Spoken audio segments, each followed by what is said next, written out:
Welcome back once again friend हमारे इस प्यारे से प्लेटफॉर्म पे जिसका नाम है त्रिशांत अकेडमी। और दोस्तों on the behalf of Rohini institute दोस्तों मैं आपके लिए लेके आया हूँ आज ITI इलेक्ट्रीशियन। जी हाँ, इंपॉर्टेंट 25 टॉप MCQs। जी हाँ, सेमेस्टर फर्स्ट का जो आपका सीरीज़ है, जो आपका सिलेबस है, उससे रिलेटेड आपके टॉप 25 MCQs जो कि आपके एग्जामिनेशन में प्योरली हेल्प करेंगे। और इसके साथ ही साथ आप जितने भी अपकमिंग एग्जामिनेशन होने वाले हैं आपके इसके सीरीज़ में ITI में ही ट्रेड में, तो उसमें आपके भी हेल्प करेंगे। तो चलिए दोस्तों स्टार्ट करते हैं बिना किसी देरी के। दोस्तों हमारा फर्स्ट क्वेश्चन है the SI unit of power is Henry, coulomb, what या वॉट आर। तो आपका करेक्ट आंसर होगा वॉट। ठीक है, तो आप जानिएगा कि पावर क्या होता है, रेट ऑफ डूइंग वर्क है ना, W/T dt अपॉन dW/dt। तो उसका जो आपका यूनिट है, SI यूनिट की बात कर रहे हैं, वो वॉट है। ठीक है, हॉर्स पावर भी अलग चीज़ होती है, लेकिन ये वॉट है। राइट, चलिए नेक्स्ट क्वेश्चन की तरफ मूव करते हैं। The electric pressure is also called. जो इलेक्ट्रिक प्रेशर होता है उसको क्या कहते हैं? क्या हम उसको रेजिस्टेंस बोलते हैं, क्या हम उसको पावर बोलते हैं, क्या हम उसको वोल्टेज बोलते हैं, क्या हम उसको एनर्जी बोलते हैं? तो दोस्तों the correct answer is voltage. जी हाँ, अब आप वोल्टेज बोलेंगे it is a potential difference, है ना, तो पोटेंशियल डिफरेंस है, लेकिन हम इलेक्ट्रिक प्रेशर को वोल्टेज ही बोलते हैं। अब देखिए question number third, the substance which have a large number of free electrons and offer a low resistance are called. उनके पास इलेक्ट्रॉन तो फ्री होते हैं बहुत ज़्यादा, लेकिन उनका रेजिस्टेंस क्या होता है, बहुत कम होता है। तो उसको क्या बोलेंगे? क्या उसको हम इंसुलेटर बोलें, क्या हम उसको इंडक्टर बोलें, या सेमी कंडक्टर बोलें, या कंडक्टर बोलें? तो दोस्तों उसका करेक्ट आंसर होगा कंडक्टर। अब मैं आपके लिए आज का ऐसा क्वेश्चन लाया हूँ ना जो आपको पढ़ने में थोड़ा सा लिटिल बिट कन्फ्यूज़ कर रहा है, राइट, लेकिन आप आंसर दे पा रहे हो, ये भी बात सही है ना। चलिए नेक्स्ट क्वेश्चन मूव करते हैं। Out of the following which is not a poor conductor. Not a poor conductor मतलब वो कंडक्टर है कौन सा? कास्ट आयरन, कॉपर, कार्बन या टंगस्टन। तो आपको इन सब में से बताना है कि out of which of the following is not a poor conductor. दोस्तों आपका करेक्ट आंसर होगा कॉपर। जी हाँ, हम कॉपर को बोलेंगे कि वो क्या है, पुअर कंडक्टर नहीं है। ठीक है, तो ये बात आप याद रखिएगा और याद रखिएगा बस। चलिए मुड़ते हैं नेक्स्ट क्वेश्चन की तरफ दोस्तों। Out of the which following which is an insulating material. अब इन्हीं में से आपके पास कौन सा इंसुलेटिंग मटेरियल है? मतलब इंसुलेटिंग मतलब जिससे करंट पास नहीं होता। तो क्या वो कॉपर है, गोल्ड, सिल्वर या पेपर? दोस्तों एग्जैक्ट आंसर आपका होगा पेपर। जी हाँ, पेपर क्या है, एक इंसुलेटिंग मटेरियल। बाकी क्या है, सारे मेटल आते हैं, तो वो कंडक्टर होते हैं। Definitely correct. चलिए मूव ऑन करते हैं नेक्स्ट क्वेश्चन की तरफ। The property of the conductor due to which it passes current is called. ऐसी कौन सी प्रॉपर्टी होती है कंडक्टर के पास जिसके कारण वो करंट को पास करता है? तो ये तो आपको पता होना चाहिए। क्या वो रेजिस्टेंस है, क्या वो रिलक्टेंस है, क्या वो कंडक्टेंस है, या क्या वो इंडक्टेंस है? दोस्तों करेक्ट आंसर होगा आपका कंडक्टेंस। जी हाँ, कंडक्टेंस एक प्रॉपर्टी जिसकी वजह से इलेक्ट्रिक करंट उसमें से पास होती है। Now moving to the next question दोस्तों। Conductance is a reciprocal of. अब कंडक्टेंस की वजह से तो होता है, लेकिन वो किसका है? रेसिप्रोकल ऑफ क्या है वो? क्या वो रेजिस्टेंस है, क्या वो इंडक्टेंस है, क्या वो रिलक्टेंस है, या वो कैपेसिटेंस है? दोस्तों तो कंडक्टेंस रेसिप्रोकल होता है रेजिस्टेंस का। तो जिसका रेजिस्टेंस सबसे कम होता है उसका कंडक्टेंस सबसे ज़्यादा होता है। दैट इज़ वाई तभी तो कंडक्टर क्या होता है, उनका रेजिस्टेंस नहीं होता, तभी तो वो अलाउ करते हैं ना सारे इलेक्ट्रिक करंट को पास करने के लिए एक पॉइंट से दूसरे पॉइंट। समझे? तो ये उसका एग्जैक्ट रीज़न होता है। चलिए नेक्स्ट हम करते हैं। A resistance of a conductor varies inversely. अब दोस्तों मैंने प्रीवियस वीडियो में जो पार्ट बनाया था आपका पार्ट फर्स्ट, उसमें बताया था कि जो रेजिस्टेंस होता है उसका फॉर्मूला होता है ρL/A। तो दोस्तों अब बताइए कंडक्टेंस जो है, रेजिस्टेंस हो कंडक्टर का, वो किस पे डिपेंड होगा? क्या वो लेंथ पे डिपेंड होता है? तो वो लेंथ पे तो डायरेक्टली प्रोपोर्शनल होता है, लेकिन एरिया ऑफ क्रॉस सेक्शन पे इनवर्सली प्रोपोर्शनल होता है। टेम्परेचर पे भी नहीं और रेजिस्टिविटी पे भी नहीं। ठीक है, चलिए मूव ऑन करते हैं नेक्स्ट क्वेश्चन की तरफ दोस्तों। With rise in a temperature, अगर हम टेम्परेचर की वैल्यूज़ को बढ़ाएं तो the resistance of a pure metal. तो टेम्परेचर अगर बढ़ेगा तो रेजिस्टेंस को के ऊपर क्या इफेक्ट आएगा? तो दोस्तों क्या वो इंक्रीज़ होगा रेजिस्टेंस, क्या वो डिक्रीज़ करेगा, या पहला इंक्रीज़ करके फिर डिक्रीज़ करने लगेगा, या रिमेन कांस्टेंट रहेगा?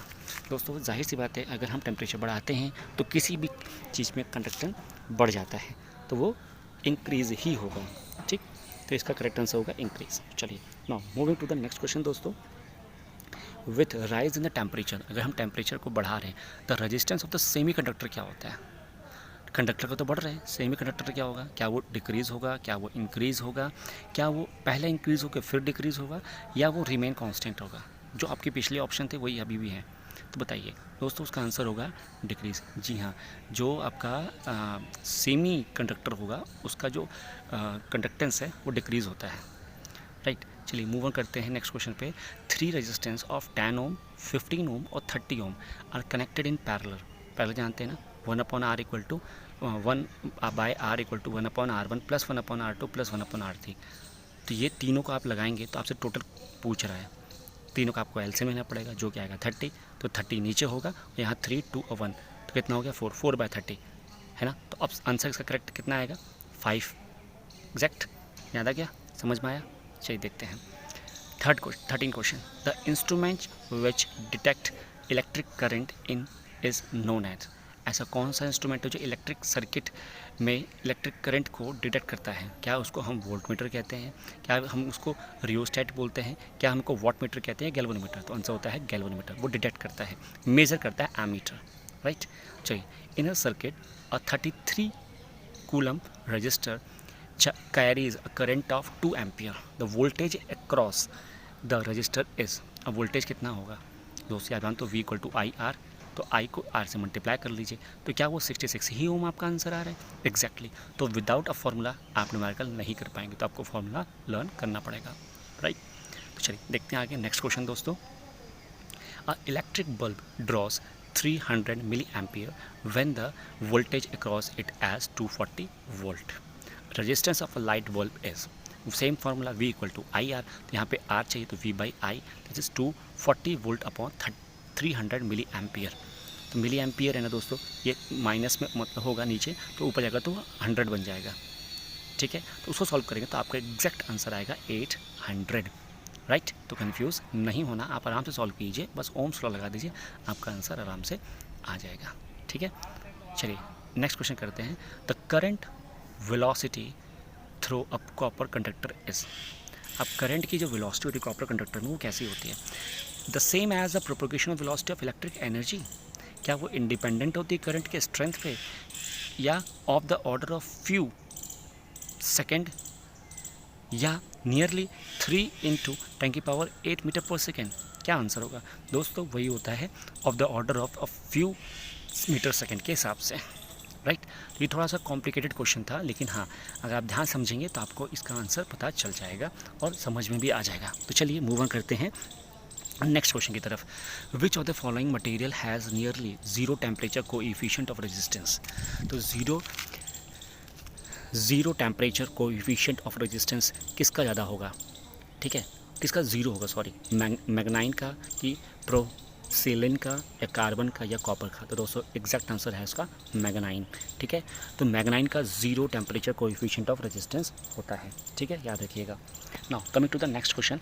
2 resistor are set to be connected in a series. अगर 2 रजिस्टर कनेक्टेड हैं सीरीज़ में तो उसमें क्या होगा, कब कहेंगे कि one the same current passes in turn through both, या both carries the same value of current, या total current equals to the sum of branches current, या sum of I R drops equals to the applied EMF।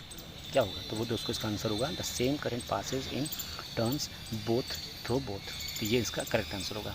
Now question moving to the next. Which of the following statement is true both for the series and a parallel DC circuit. Parallel और series DC circuit में दोनों के लिए क्या true होगा, element have individual current, या current are additive, या voltage are additive, या पावर एडिटिव। दोस्तों एग्जैक्ट आंसर आएगा पावर आर एडिटिव।